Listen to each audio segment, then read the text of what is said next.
Hi everyone, it's Karen Sparks with Movement, Art, and Soul, and this is video number 2 in my addiction playlist. I studied shamanism and continue to practice and use it, and occasionally go and study with someone else once in a while just to refine different ideas and learn new things. What initially drew me to shamanism was Aboriginal and Indigenous culture and spirituality and healing. One of the very first things I ever did on my journey, my own personal spiritual journey, as you know, this channel is always about our own journey towards wholeness, enlightenment, individuation, integration, things like that, was that I went to a group that gathered. It was a healing group. And in the early 90s, I was coming to the tail end, although I did not know that, of trying to heal asthma that I had developed. And so I found that I was drawn to Indigenous culture and their healing, and just, I've always been a person that loves nature and animals and immersing myself in nature and seeing beautiful things. And the culture really appealed to me in many ways from things that I read or saw. And so this woman had some Indigenous teachings. And this is in the early 90s. And I went to the group, and that began my journey. Later on, I started to study shamanism more seriously. And I came across a course called Healing the Broken Circle. And it was a shamanic approach to addiction. And today's video is just going to introduce you to a couple of ideas around what I learned. So the title being called Healing the Broken Circle, there were a lot of circle teachings, and many Indigenous cultures actually all over the world, older cultures, use circle teachings, and including my teacher that taught me Kung Fu and Qigong. We did circle teachings as well. Anyways, so a couple of the principles I want to share with you today is that what are some of the things we can do when we realize, okay, yes, I'm suffering with addiction, dependency on certain things, maybe even behaviors, whatever, and I'm seeking healing and wholeness.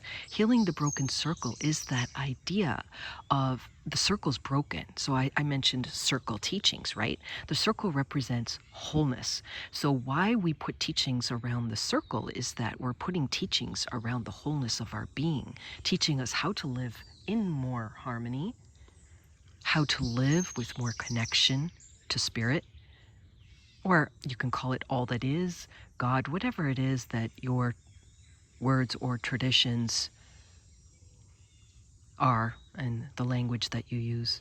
So healing the broken circle suggests that something's broken within that circle of wholeness that represents ourselves in our lives. Addictions will certainly do that. And people will say, well, how do I know if I'm addicted? People say that I'm not addicted. I'm actually just doing certain things that I find helpful. And you know you're addicted when it begins to affect your life. So I really don't try to convince anyone of whether they are addicted or not. That's something they need to figure out for themselves, because some part of their life will feel broken. So we will talk more about that on another video, but two of the things I'm going to suggest to you today is that when you begin to realize that you're addicted and you want to make a change, one of the things you can do is begin to immerse yourself in nature. And the second thing you can do is to create a list of things that feed you. So in shamanism, they called it healing the circle and feeding our hungers, things that we hunger for. Like, for example, a hunger could be, I love art.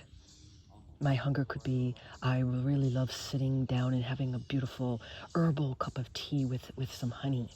I love to be with my animals. I love to hike in nature, things like that. So feeding our hungers and immersing ourselves in nature. Two things that we can do that can help us.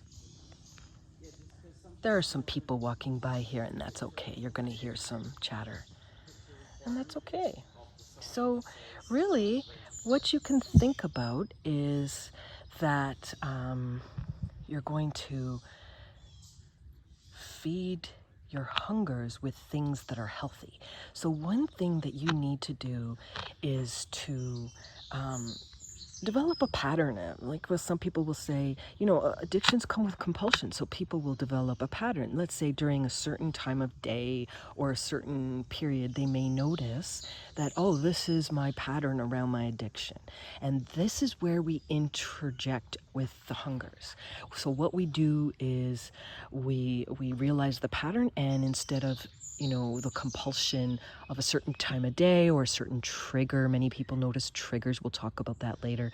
Instead of switching over to an addiction, we switch over to a hunger. So let's just use an example of there's a particular addictive pattern. You feel like doing that. Instead, you pack up and you go for a walk. If it's later in the evening, there may be something else you can do. I also recommend that people think of, what do you like to do in terms of learning? Okay, like you can pick up a book and do that instead. So that's what I'm going to leave you with today. Just a short video with some suggestions and some ideas, with an example here of immersing yourself into something beautiful that can feed your soul. Bye for now. Pass this on to someone that you know that might be interested. Like and subscribe.